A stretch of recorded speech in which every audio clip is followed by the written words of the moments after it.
inta aanu u gudgelin habka ugu wanaagsan ee loo isticmaalo xulbada aan su'aal ku weydiiyey adiguse hore ma u isticmaasho xulbada haddii aadan hore u isticmaalin waxaa halkaas ku weyday faa'iidooyin caafimaad ee laga helo xulbada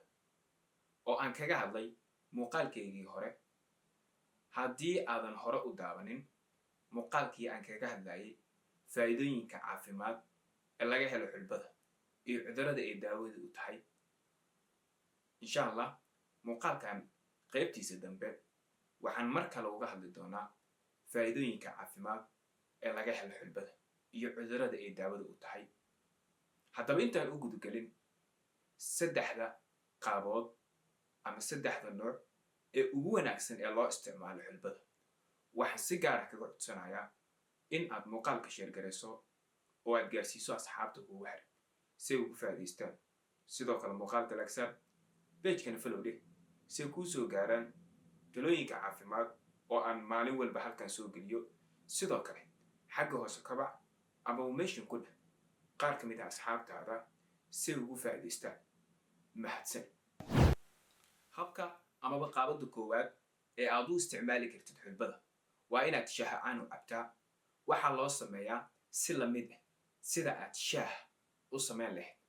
si aad u samaysid xulbada oo aad shaah ugu samaysid waxaad keliya u baahan tahay biyo iyo miraha xulbada in yar biyaha ayaa dabka saaraysaa waxaad ku daraysaa marka ay karkaraan waxaad ku daraysaa in yar oo xulbaha intaad is leedahay maalintaas waad isticmaali kartaa daqiiqado kadib biyuhu waxay bilaabayaan in ay karkaraan amaba ay yeeshaan dhadhanka xulbada waxaad soo qabsanaysaa koob yar ayaad ku shubaysaa miraha ka saar adigoo adeegsanayo shaandho amaba miiro dadku qaar waxay ku darsadaan malab dabiici ah oo aan laga samaynin sokor ayaad ku darsan kartaa si aad ugu hesho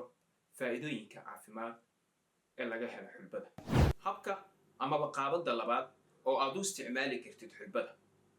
si aad ugu heshid guud ahaan nafaqada ku jirta xulbada waa habka shiididda si aad u shiidid waxaa loo baahan yahay in aad habeenkii la dhigtid biyo si aad subaxdii u shiidid waxaad ku darsan kartaa waxyaabaha lagu carfiyo sida toonta iyo liintoo kale waa ku darsan kartaa si dhadhan fiican ay u yeelato deedna markaad shiidid kadib ayaad cabi kartaa amaba aad cuntada ku cuni kartaa si aad u heshid guud ahaan nafaqadii aan kusoo sheegay sidoo kale habka saddexaad ee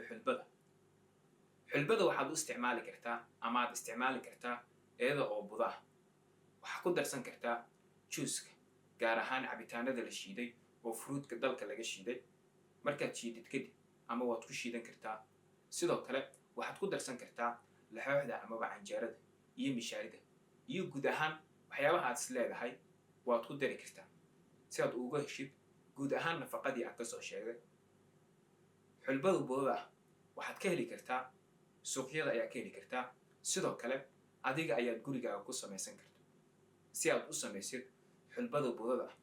ama miraha xulbada inaad budaysid waxaa keliya u baahan tahay in aad marka hore miraha xulbada aad taabo dabka la saartid markaad dubtid kadib adigoo aan ku daraynin wax saliid iyo biyaha looma baahna inaad ku dartid markaad dubtid kadib ayaa waxaa loo baahan yahay in aad ku shiidid qaladada ama makiinada oo aad u isticmaashid hababkii aan horay usoo sheegay sida inaad ku darsatid cabitaanada mishaarida iyo waxyaabaha kale aad is leedahay waa ku cuni kartaa intaas kadib maxay tahay faa'iidooyinka caafimaad ee laga helo xulbada iyo cudurrada lagu dabeeyo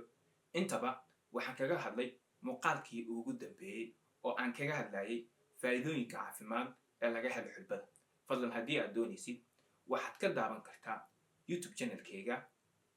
youtube ku qor tofaris alcataas si aad u daabatid sidoo kale waxaad ka daawan kartaa facebook pagekeygaba fadlan hayloobin inaad muuqaalka sheergarayso oo aad gaarsiiso asxaabta kugu xir si ay ugu faa'iidaystaan sidoo kale muuqaalka lagsa pagekana follow dheh si ay kuu soo gaaraan talooyinka caafimaad oo aan maalin walba halkan soo geliyo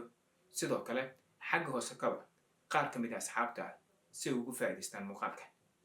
mahadsan intaasaan kusoo gabagabeynayaa. wasalaamu calaykum